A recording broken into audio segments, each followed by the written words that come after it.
In this video, I'm going to explain the closing framework that's worked like magic for all the clients across multiple different industries. And the reason is that at the end of the sales call, it's weird to kind of start thinking about how do I transition this? How do I find the opening? Maybe you weren't taking notes, maybe you weren't paying attention, but if you remember master this closing technique, you're never going to have to worry about it. So at the end of the podcast, at the end of the white paper, at the end of the triage call, you want to figure out what your 0 to 10 question is going to be. But it has to be very specific to your business. And I'll give you a few examples. For one of the clients that we work with, they're a marketing company for tech people. So at the end of the white paper, they ask, on a scale from 0 to 10, how confident are you about having enough pipeline for the rest of the year? And then the person opens up. If they say anything, they're most likely to say 7. Most people say 7. Then the second question becomes, so why not a 10? And this is your gap. And this is where you figure out, how do you bridge the gap? How do you close the gap?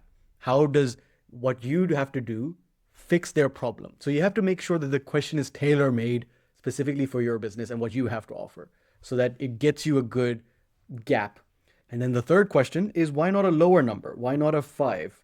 And the reason to ask this is because it lowers their guard. So first, you're going to ask the 0 to 10 question. Second, you're going to ask, why not a 10? Third, you're going to ask, why not a 5? Or why not a lower number? So by this, you get a good idea of how confident they feel about their business. By this, you figure out the gap. And by this, you make the conversation a little bit less salesy and make them feel good about what they have. But here, the why not a 10 is where all the gold is going to be. So you want to make sure you focus on this. And then once you've found that out, you basically have to finish the call. You want to end the conversation on a high. That, okay, we're done with everything that we needed to talk about, and I hope you had a good time, or thank you so much for being here. Thank you for blah, blah, blah. And just thank them. And just before you're about to leave, that is when you try to convert them. So what would happen is, you did the whole podcast, you did the whole white paper, you maybe helped them out in some kind of way for free. And then you ask the 10 question, and then it's time to leave. Well, thank you so much. I hope this was valuable for you. I had a great time. Niceties. And just before you're about to log off, oh, by the way, I'm just curious. I mean, I don't think we would be a good fit to work with each other anyway, but I know you mentioned this problem. We just helped another client solve this. And if you want, I could just show it to you and you could try to do it yourself. It would probably take like 20 minutes for me to show you how to do it. And that's how you sell. You don't sell right after you've asked this 0 to 10 question. No. You want them to feel like you're leaving. You want to say thank you to them, because this is something I learned from a book called Persuasion. It's the guy who wrote Influence. There was a salesperson that just before they were leaving, he would say, by the way, you mentioned this one thing. By the way, you mentioned this one thing. And look, I don't think we would be a good fit to work with each other anyway. However, if you want, we helped another person solve this problem. I could just show you how we did it, and you could try to do it yourself. With a very nonchalant way of asking them, then book another time. And you always want to make sure that you just say, I have another meeting after this, we can just book another time, and do it at another time.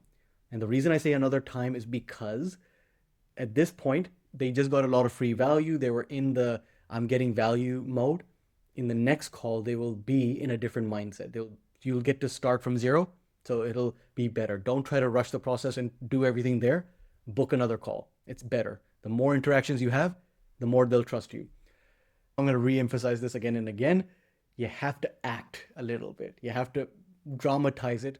By the way, I don't think we would be a good fit to work with each other. However, we helped this other company solve this problem. If you want, I could just show it to you, and it'll probably take 20 minutes, and you could try to do it yourself. So this entire phrasing is very specific. I've got the templates below.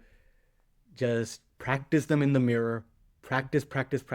You have to act it. You have to give it a second, by the way, and then there's a pause. So all of these small nuances make all the difference. If you want practice, just come to the group calls. I'll help you out.